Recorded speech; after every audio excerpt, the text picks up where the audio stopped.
Good afternoon, students. Today we will start the next chapter, Gauss theorem. Before doing the Gauss theorem and other articles, we do certain definitions. So the first definition is area vector. How can we define area vector?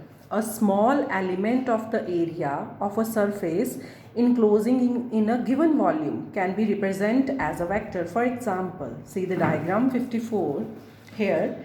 You have this total area S.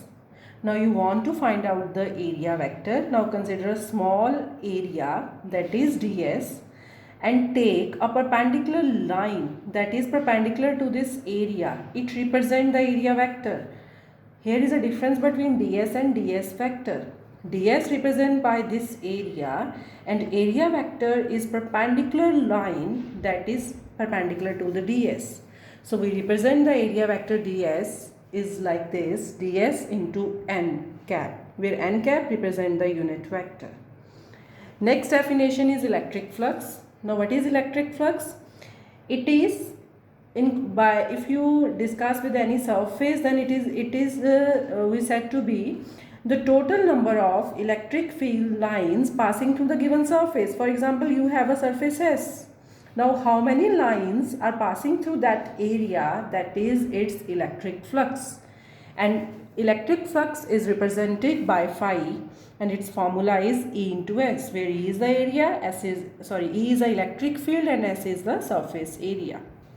Okay, now see the next diagram. Consider you have any irregular surface having a area S. Let E be the electric field readily in outward direction. ds is the area vector making an angle theta with the electric field. Now, how can we find the electric flux of this surface? First of all, we find out we have a area vector of small area. So first we find out the small flux that represent by d phi, that is equals to E cos theta into ds. Now what is E cos theta? E cos theta is the component that is perpendicular to this area. It means it lie along the ds. ds is the area vector that is perpendicular to this area, small area.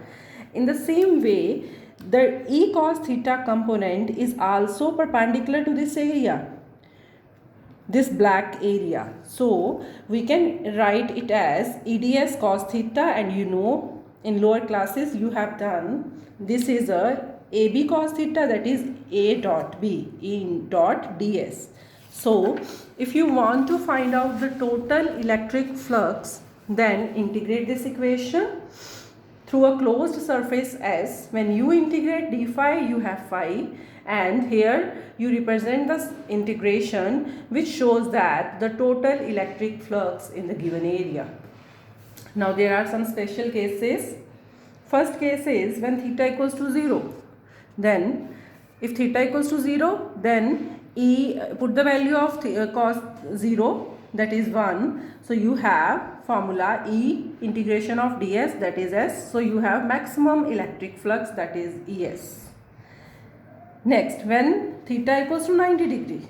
When theta equals to 90 degree, put the value of theta equals to 90, then cos 90 is 0. So you have the electric flux is 0. It means when the electric field is parallel to the plane of the surface, then electric flux is given as 0. Now if theta equals to 180 degree, then what happens? Here you have electric flux, but it has negative value because cos 180 is minus 1. Next you do the SI unit of electric flux. After that, dimensional formula. Now the next topic is Gauss theorem. That is important and very easy theorem. It states that the total electric flux through any closed surface in a free space is equals to 1 by epsilon naught times the total charge enclosed by the surface. First of all, in this theorem, you have to choose closed surface. It is applicable only on the closed surface. Okay. Now I read again the definition. The electric flux through a closed surface is equals to 1 by epsilon naught times the total charge trading through the circuit. It means phi is equals to E dot ds through a closed surface is equals to Q upon epsilon naught. We prove it. See the diagram. Here you have a charge plus q at point O. Consider an arbitrary closed surface enclosed of charge q. Now, what is the electric field of this charge plus q? We know that the direction of electric field due to this charge is in outward direction. So we can represent electric field as 1 by 4 pi epsilon naught q upon r square into r unit vector, where r is a distance where you want to find out the electric field, and r cap represents its direction. Clear? Now, what is the if you consider this small area, then area vector is also acting along the electric field. Here see carefully, the direction of electric field and the direction of area vector are in same direction, both have same direction. So d phi, the small flux due to this area, is E dot ds. Put the value of E, this value, and the value of ds is as such. Now ds, we have already done, the area vector is equals to ds into unit vector. Now r cap dot n cap. Now r cap as well as n cap both have same direction. So you know that the value of unit vector is 1. So find out the dot product of r cap dot n cap. A dot b, a because 0. So its value is 1. So d phi become E dot ds, that is equals to 1 by 4 pi epsilon naught q upon r square into ds. Here you put the value 1. If you want to find out the total flux, then total flux is equals to integration of d phi. If you integrate it, now all the values are constant, it comes out. So what is the integration of ds? ds represents this surface area, that is equals to 4 pi r square. By cancelling all the terms, the phi becomes q upon epsilon naught. That is our Gauss theorem.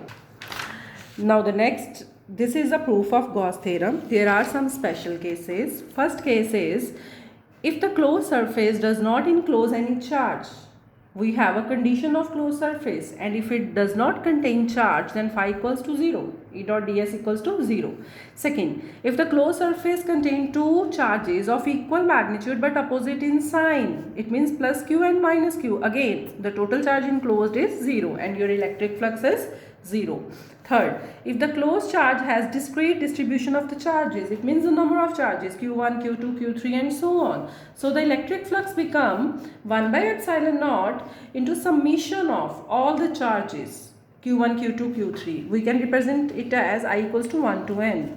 Next, the net electric flux enclosed through a closed surface is directly proportional to the amount of charge and independent from the size of closed surface. It doesn't depend upon the surface, the shape of the surface. It is independent from it. And the last is, a charge outside a closed surface having no charge inside does not affect the net electric flux of the surface. Okay, these are some special cases. Read them carefully and do these articles in your notebooks. Thank you.